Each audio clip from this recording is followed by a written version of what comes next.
அப்பதான் நமக்கும் கடவுளுக்கும் ஒரு கனெக்டிவிட்டி கிடைக்கும். கடவுள் இங்க அன்பானவரா இருக்கிறாரு. ஆனா மனுஷனும் அன்புக்கு எதிரான வேலைகளை மட்டும்தான் அவன் தொடர்ந்து செஞ்சுக்கிட்டு இருக்கான். அப்போ கடவுள்கிட்ட எப்படி நாம இணைக்க முடியும் நம்மளோட ஆன்மாவை? அப்படி செய்யவே முடியாதுல்ல. நல்லா யோசிச்சு பாருங்க. நம்ம சொல்லுவோம், உன்னை பற்றி சொல்லாத உன் நண்பனை பத்தி சொல்லு, அப்ப நான் உன்னை பத்தி சொல்றேன்னு பெரியவங்க சொல்லுவாங்க. ஏன்னா யாரு எந்த மாதிரியான கேரக்டர்ஸா இருக்காங்களோ அவங்க அவங்களோட தான் சேருவாங்க.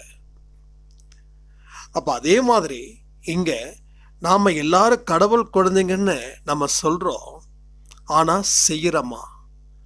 கடவுளுடைய கேரக்டர்ஸ்ல, கடவுளோட அந்த அன்பு தன்மையில நாம்